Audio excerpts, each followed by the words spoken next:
Good evening and welcome to the Italian Impact Podcast. I am your host, Stefano Mancini, and again, I'd like to thank all of my listeners, and I can proudly say this, from all over the world. And a special shout out to my listeners down under in Australia. I've got a bunch of people down there in Australia, and I don't know why, but again, I've got to acknowledge, I want to thank my listeners in Singapore. So for whatever reason, my ratings and viewership in Singapore is going up, up, up. I love it. And folks in Brazil have been tuning in. So I can't thank you all enough. You know, again, to have one person hear you is one thing, but to have people from all over the world tuning in, it's very special. It's very humbling, especially if you know anything about me and know my background. To have a podcast that people all over the world are taking time out of their lives to download and listen to, I cannot say, God bless you and thank you very much for giving me, a few moments of your life. So thank you again. And also I want to mention that if you have not had a chance to enjoy it, the documentary Fedeltà, Soldier Prisoner is out there on Amazon. The reason I'm pushing this is not because I get a whopping 99 cents per view, that was the minimum I could charge to put it on Amazon, but because I do truly believe in the story. The story about these prisoners that came from, some very terrible conditions in North Africa and in Sicily, but I think worse in North Africa because, as it's been noted and denoted multiple times, they literally were starving to death. They literally did not have water. They were literally running out of ammunition. They were walking through the desert in some cases to surrender, in some cases just being moved, so they're surrendering, and then they're being marched through the desert to different camps. So they endure this, these incredible hardships, in some cases for multiple years, not knowing what the future held for them. And, ultimately they make their way to the United States. We're one of the few countries that honored the Geneva Convention and treated our prisoners very well. And they never forgot that. And they took those stories and all of the good and the bad that happened to them, and it shaped their lives. And then when they eventually did go back to Italy after the war, they took all of this and they were very appreciative of the Americans. And I don't think that people understand how you treat someone is going to create a ripple effect through time.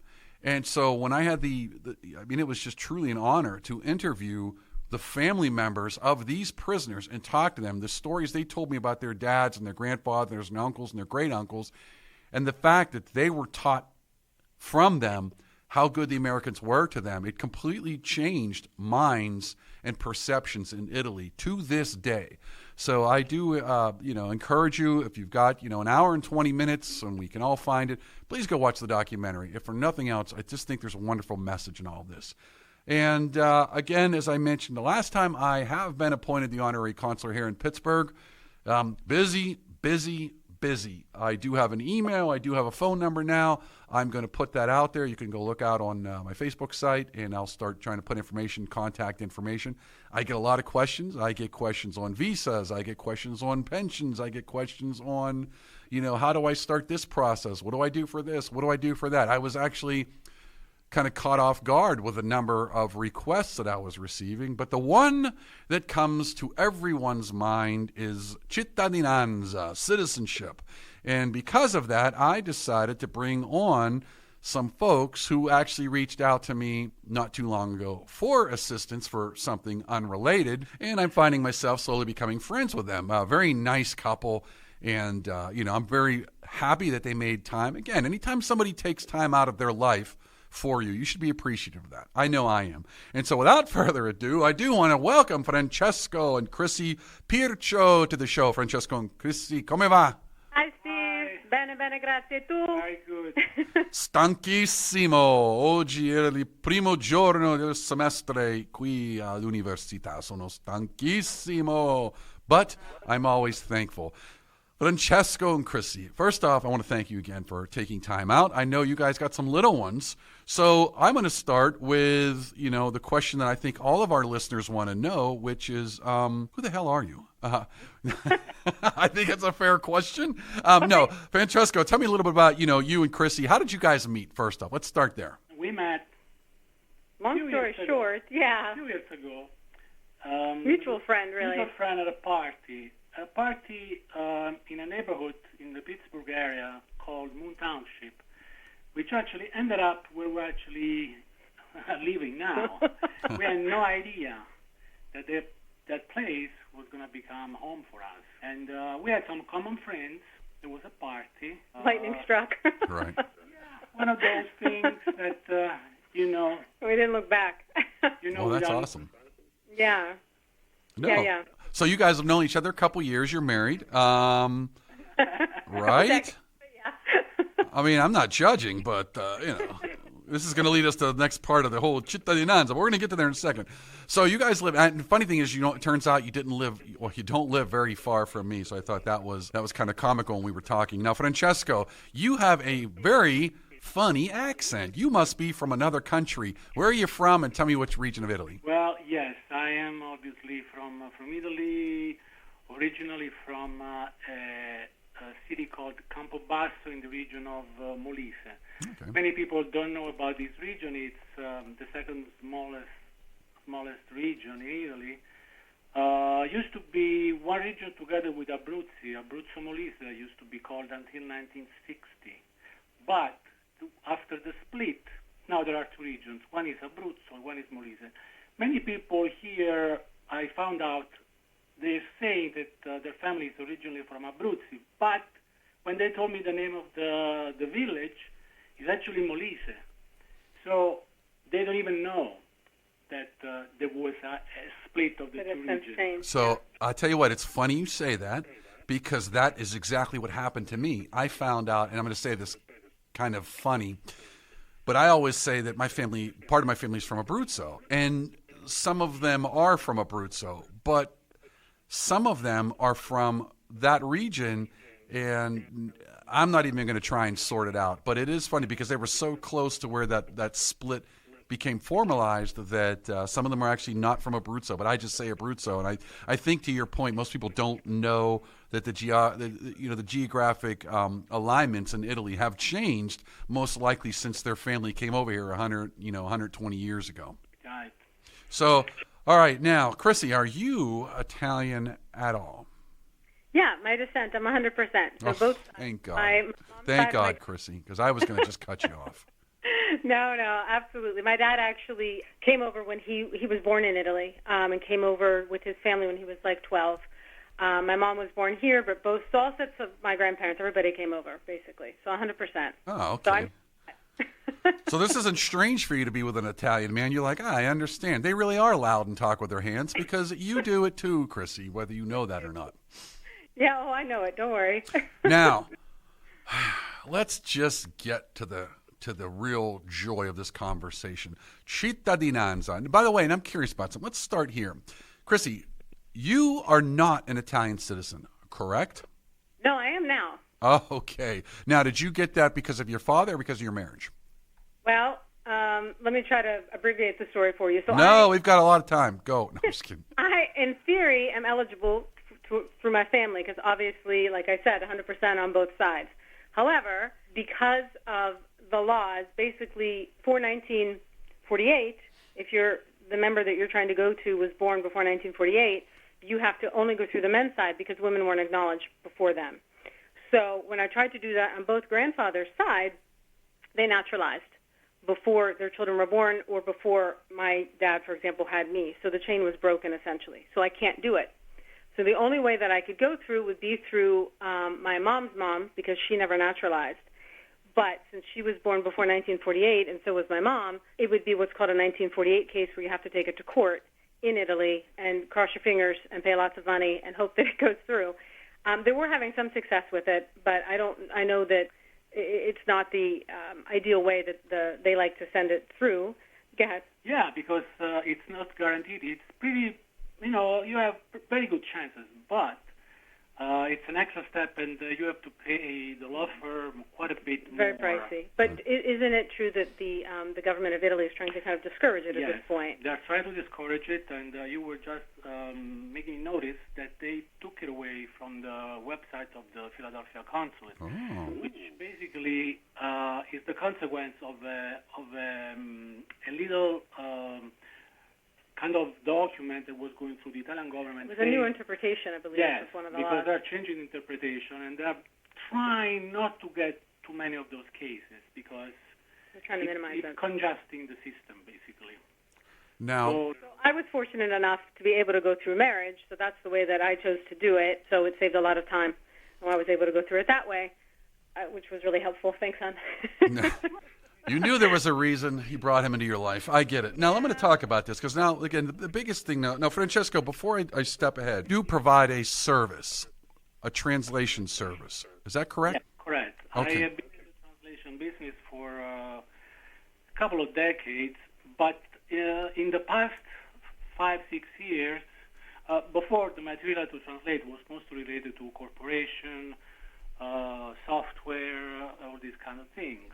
But in the past 5-6 years, there was also large this uptick request of documents to be translated for citizenship applications, something that, before I would have never thought.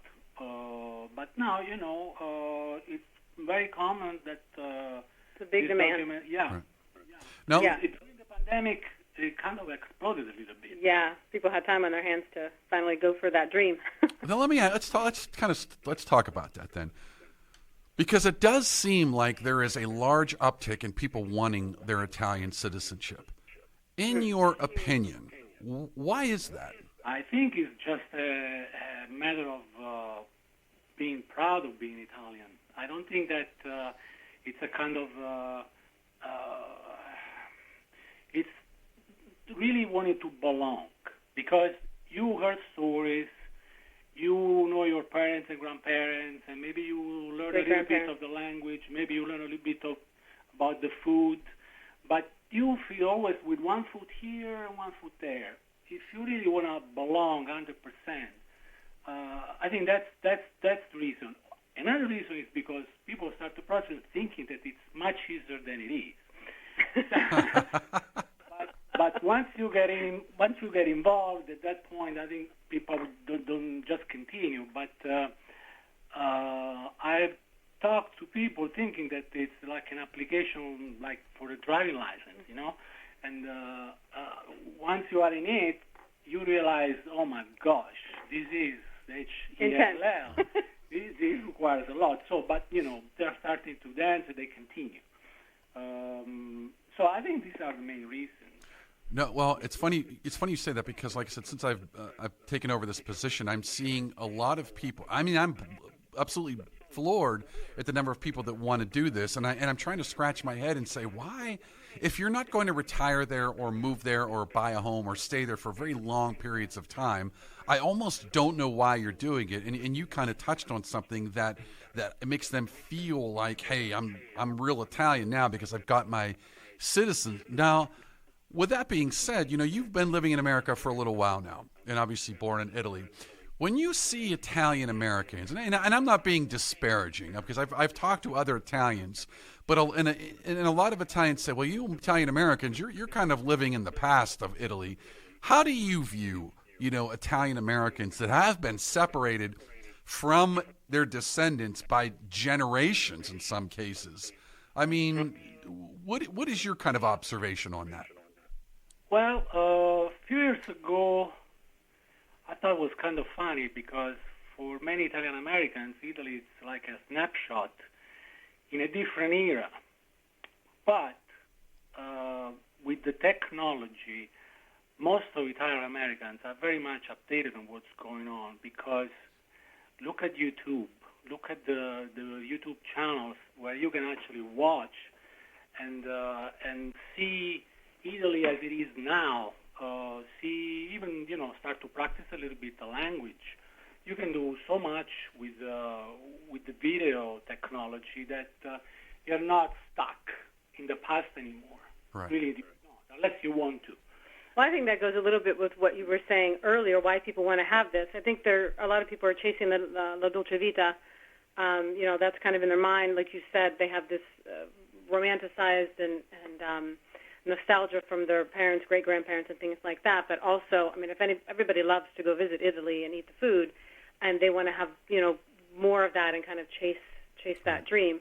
But then, as you're saying, you can actually touch now with more technology and kind of, catch up to where Italy is instead of having this, in the past, as you were saying before. So I think that it all ends up kind of melding together a little bit. Well, and I would throw something else at you, because I'm assuming you've obviously been to Italy multiple times, and maybe you've stayed there, and I've been there multiple times.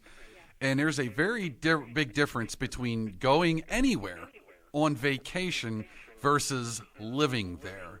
And I think a lot of people go on vacation. They go, oh, my God, I want to live here, and it's going to be just like this if I live there. And then, so I'm sure now, kind of fast forward, now, have you ever met and talked to friends or somebody you know that went there from the U.S. to Italy and go, wait a minute, it's not like that vacation I thought I had? Nah, believe me, listen, I've been there enough that I know the good and the bad, and I still would love to live there.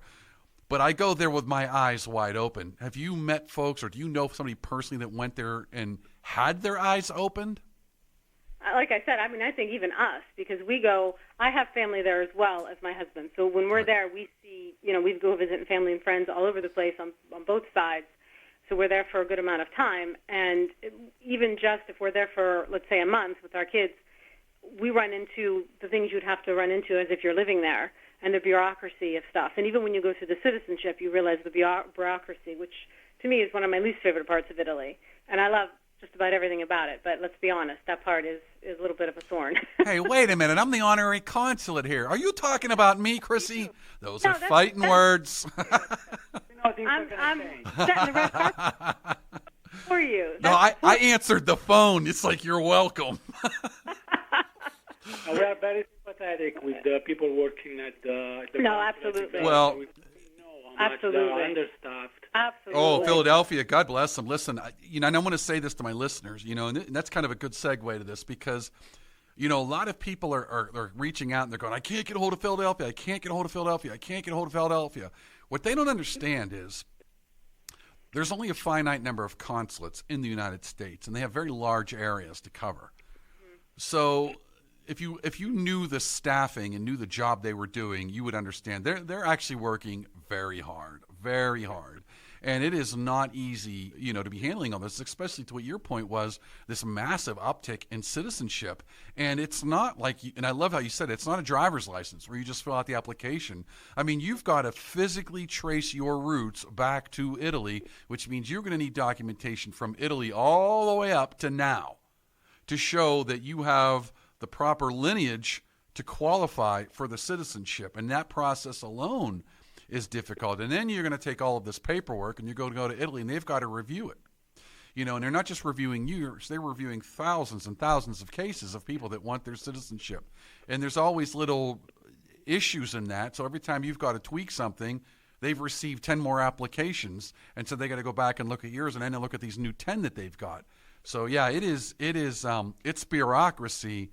And in some cases, like I said, I've been to Italy enough times, worked with the Italian government and different things, that yes, there's bureaucracy, then there's just understaffing, and I think I think Philadelphia falls into they're trying hard, understaffed, but I do think that, to your point, Chrissy, that I don't think unless you go there long enough, you realize that fill this form out, send it to this office will stamp it, you send it to this office, they'll sign it, then they'll send it back to this office to stamp it, then they'll send it over to this office. I mean, the process to get me the consulate was almost a year. Yeah. So, absolutely. So I get it. Folks, I'm going to be right back, though. Chrissy, Francesco, don't go anywhere. I'm going to be right back. I'm going to pay the bills, so be right back with some more enjoyable conversation. Thanks to Greater Pittsburgh Travel. For any of your travel needs, let Tom and the team at Greater Pittsburgh Travel know, and they'll take care of you. For more information, call 412-331-2244 or visit their website at www.greaterpittsburghtravel.com. For all of your plumbing needs, be sure to try Palucci Plumbing. Nick and the team have decades of experience and will get you back up and running. For more information, call Palucci Plumbing at 412-782-5050. And we want to thank the Calabria Club of Pittsburgh. If you're interested in learning more, you can find their contact information on Facebook at Calabria Club of Pittsburgh. Again, thanks Domenica and the team at the Calabria Club of Pittsburgh for your support. And we want to thank La Scuola d'Italia Galileo Galilei, the only nonprofit school in Pittsburgh endorsed by the Italian Consulate. If you're interested in learning Italian, or have your children being immersed in the Italian culture and language, be sure to give them a call at 412-404-7070. And that's La Scuola d'Italia Galileo Galilei. We'd also like to thank Chris Gonzalez from the Knights of Columbus.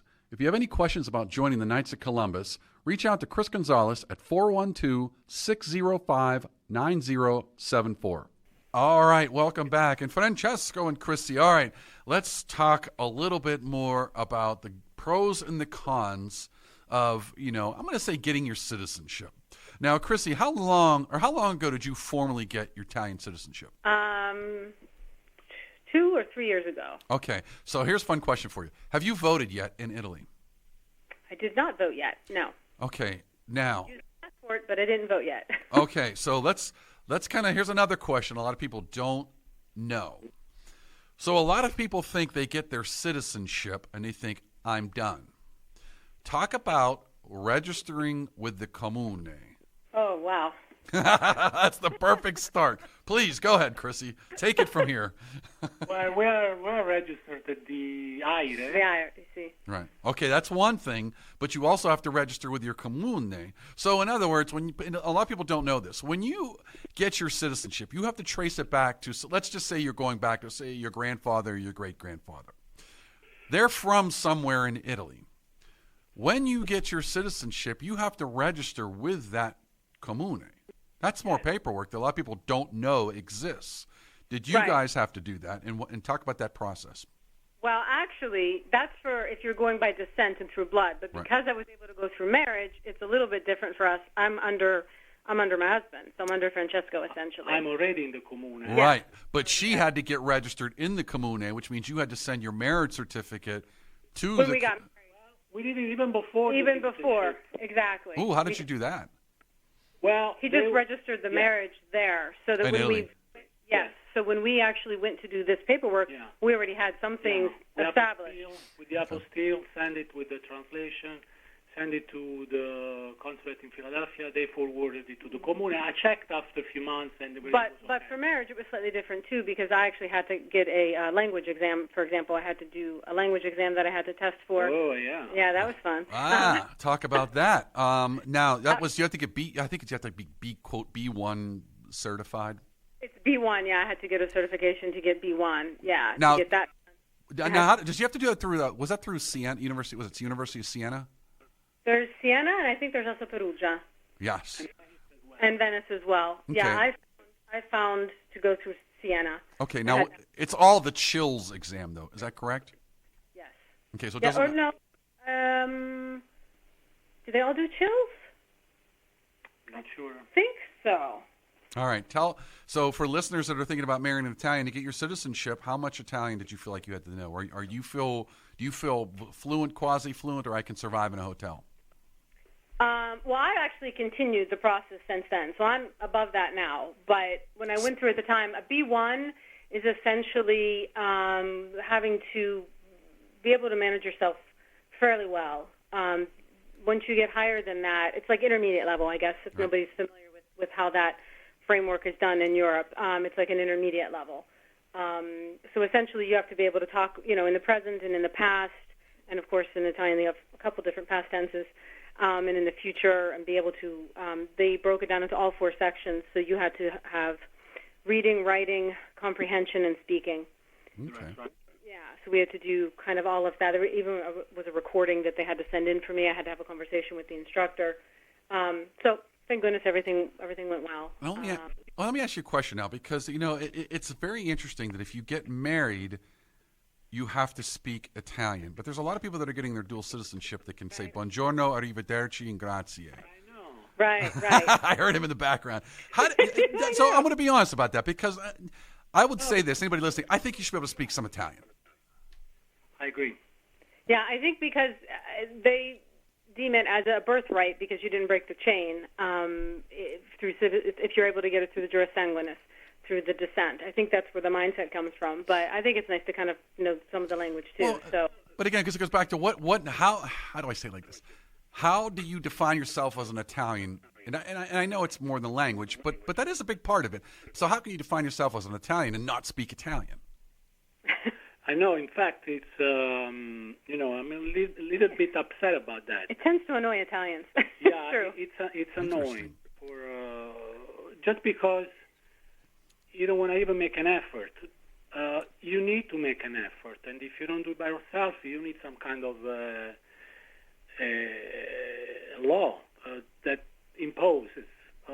When you come to the United States, you got to know English at a certain point. Otherwise, they don't give you the citizenship. They don't. Because you had to get your citizenship here as well. Yeah. Well, because the test is in English. Is that correct? Correct. Okay, because you can live here in the United States and not speak a lick of English and just be a permanent resident.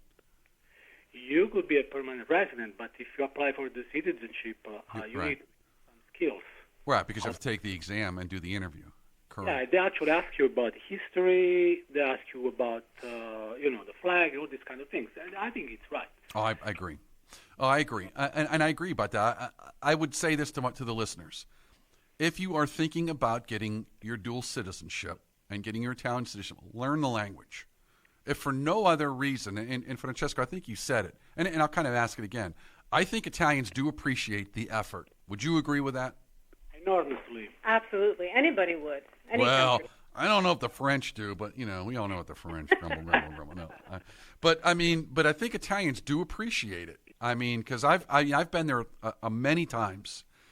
And what's funny is I'll do my best to speak Italian. And I'm not super fluent, but I can hold a conversation. I'm getting really good really quick at this new position, though, I'll tell you that much. But what's funny is they'll come back to me sometimes in English, and then I'll try and reply in Italian, because I want them to know that I respect the fact that I'm in Italy, and I appreciate you trying to speak English, especially if depending on the topic, I might be struggling, but I think it's important that it's a respect thing. You're in someone else's country, you should respect their laws, their customs, their culture. And so I think if you're going to wear "I'm proud to be an Italian" T-shirt, that's fine. But make the effort to be Italian, even if it's Italian, quote, Italian American. I think you got to just something, even if it's a few phrases, a little bit of conversation. And by the way, Chrissy, you talked about the tenses. Mamma mia. There's subjunctive, conditional, interior. There's the command. There's present. There's passato prossimo. 14, I think, right? It's insane, but. Then when you, yeah, exactly. Like I still struggle, depending on it. I think my biggest struggle is, and I didn't realize this, but I think it's the dialects that's killing me. Because when someone speaks slow Italian to me, I get it. But some people just and you're just like, what? Is it speed or is it like standard, right? Because if they're speaking standard Italian, it's one thing versus dialect, but then there's also the whole speed factor. Yes. Yes, and the worst part about it is when I start talking Italian back, they think, oh, you speak Italian. And then the machine gun goes, and you're like, what the no, lentamente, ti prego, per favore, lentamente. But, I can have a conversation. But I do think it's a beautiful language. Yeah, absolutely. Steve and I are going to be partners after this. We're going to practice, right? We're going to be speaking partners. Certo. Vogliamo vederti probabilmente domani mattina, se vuoi, possiamo avere un caffè insieme. Francesco, hai bisogno di lavorare domani mattina? Va benissimo per noi. Sì, volentieri. See, now some of you are going to speak to me in Italian. I'm going to go, what? But I would say this. And Francesco, you said something very, very important to the listeners. If you want to learn Italian, I understand from personal experience, it is hard to get immersion in the United States.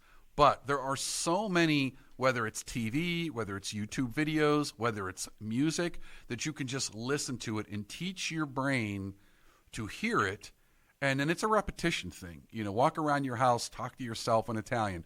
Point to an item, la porta, la finestra, sale, pepe, piatto, forchetta, cucchiaio, ciotola, eccetera, coltello. Just point to the different things in your house over and over again, and then when you hear them said back to you, it'll start to register. But I do think you can learn Italian decently without a formal education. I just think it's an immersion that we can now have just because of technology. It's something good in technology. And Chrissy, I know you got an Italian husband, but putting that aside, would you agree? Oh, yeah. I got my B1 on my own. So Francesco and I, we always say that the relationship was born in English, so we tend to go back to English. So we can talk to each other, but after 10 minutes, we tend to default back to English. But I got my B1 on my own, as we talked about that certification, just by the things around, just by technology and being able to watch these things and listen to the other things, the podcasts or music or whatnot. So that was one of the things that I did to get to B1. To get further, like I've gotten now, now I actually have a teacher that I work with as well once a week, and we go through courses and lessons and all sorts of stuff as well. But Francesco wanted to say something. Go ahead. Yeah, but we also have, funny enough, we just... There's other things we're working on for exactly that, yes. A program for students of Italian that are kind of A2, even maybe B1, but even if they're A2, it's un'esperienza linguistica. So A2 being still in the beginner side, but not at zero, basically, having some level. I'll tell you what. What's going on a little bit. Now let's real quick though, because I know a lot of listeners are going A1, A2, B. What are you talking about? Can you explain that very quickly to the listeners? Sure. So it's based on the European framework. So they break it down into what's included in this. So basically, they go by A1, A2, B1, B2, and C1, C2. So the A's are the elementary level, the B's are the intermediate, and the C's are the mastery.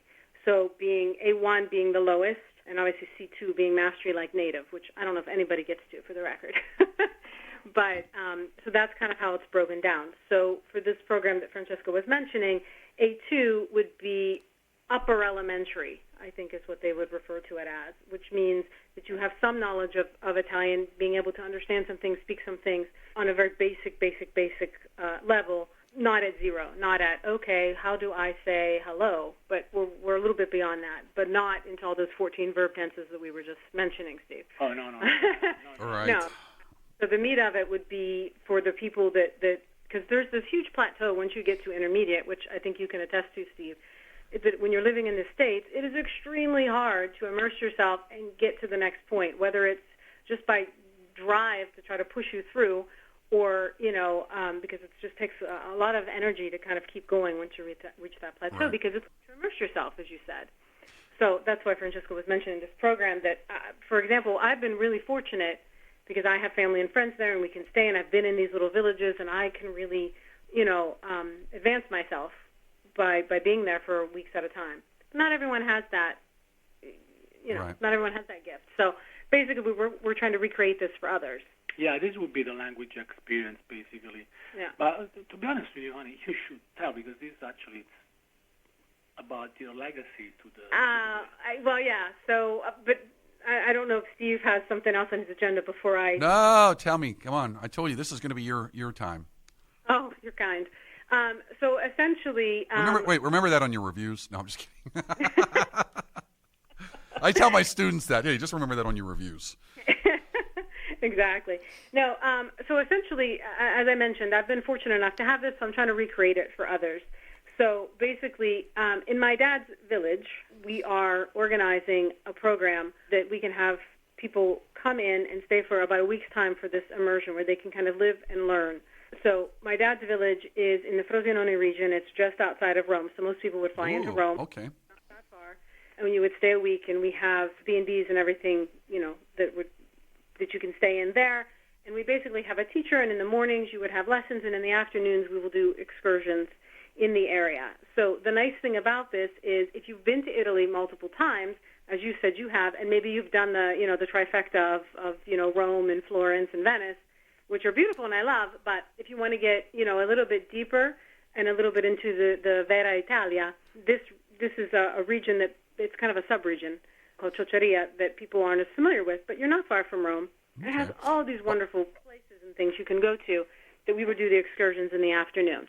By the way, non sono mai andato a Venezia. Sono andato a Firenze, ovviamente sono andato a Roma, Milano, Napoli, eccetera, in Calabria, eccetera, in Abruzzo, però non sono mai andato a Venezia. Poverino. Caspita! You're supposed to go, caspita! Is that the right? Francesco, ho detto giusto. Caspita. So I've never been to Venice. I want to go. It's on my to-dos, but believe it or not, a lot of times I've gone to Italy, it was actually per lavoro. Now, obviously, I have a lot of vacations, but like the last 2 times, when I went in September last year, that was to premiere the documentary in Milan and Rome. When I went in May before that was in Milan to film the documentary, and it was the year before that I went down to Calabria to visit relatives. So I just haven't had the chance to get up to Venice.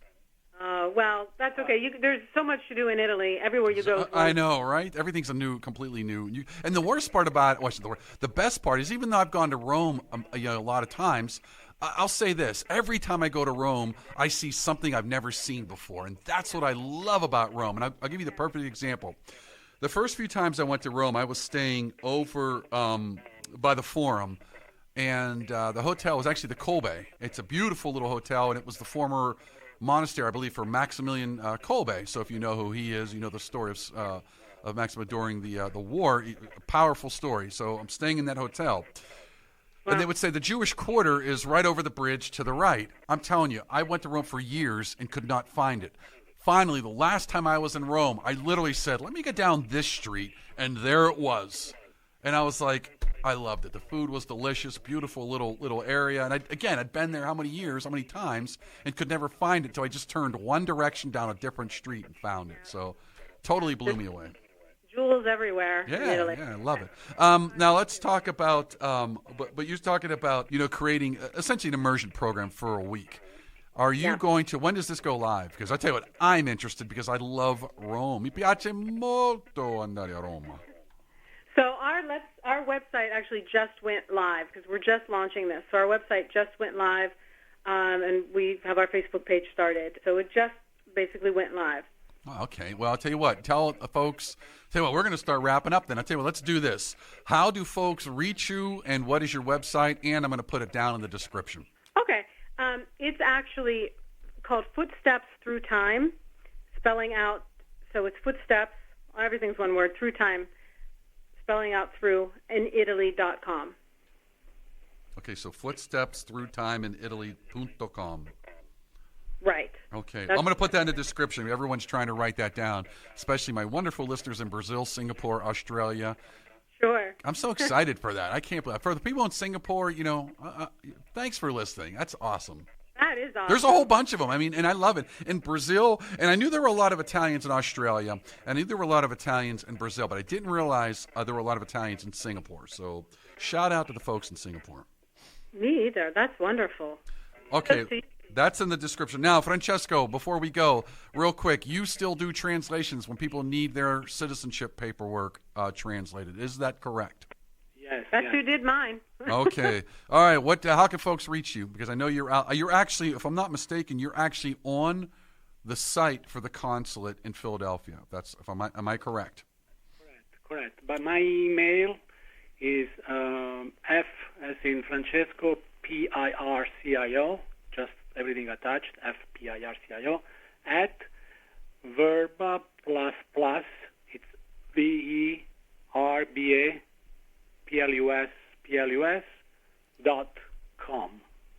Okay, so Verba ++, literally spelt out. Okay, and again, folks, that's going to be down in the description, so take a look. And I'm excited. Chrissy, tell me, I'm gonna actually follow up with you guys. Mi dica se volete venire all'università domani mattina. Ho bisogno di essere qui, so you tell me. But I'm going to be here. If you guys want to stop over and have a coffee, and you're in Moon, I'm in Moon, everyone's in Moon, come on over and have a cup of coffee. All right. Sounds like a plan. All right, Francesco, Chrissy, grazie mille per il tuo tempo. Il vostro tempo. There were two of you. I want to thank you guys again for joining me today. Fun conversation, and the listeners always. Again, I cannot thank you enough for tuning in, giving me your time. It means a lot. Please share this with folks. I think right now I'm running into the infamous wall of. The word of mouth needs to get a little better because I have some awesome listeners. I got a lot of subscribers. I got people literally all over the world tuning in. I think people will enjoy this because it's a very upbeat show. I try to entertain you as well as give you some information. I've had some fantastic guests, especially over the last 3, 4, 5 months. But even going back, when Claudio and I were doing this, we had some fantastic guests. So again, please share the love. And we're on all of the major streaming services. If you want to find me, you can go out to iHeart, iTunes, Apple Play, you name it, Italian Impact Podcast. I'm out there. Or just go out to the website, ItalianImpactWeekly.com. You can go out there, click on the link at all the social services. Find me. I'm out to Podbean as well. You can find me on there, but keep tuning in, and most importantly, keep sharing. Let's continue to promote Italian culture in a positive and fun way. We're going to get rid of the stupid stereotypes that all we're about is cooking and mob. That really does bother me, and recently I saw a commercial on TV that kind of made reference to that, and I had a conversation with a few folks, and I said, any other culture had done something like this, people would be outraged. But somehow with Italians, we can be represented in a negative light, and it seems to be, quote, okay. So, again, let's share the love. Let's get this culture out there in a positive. Let's tell people who we really are.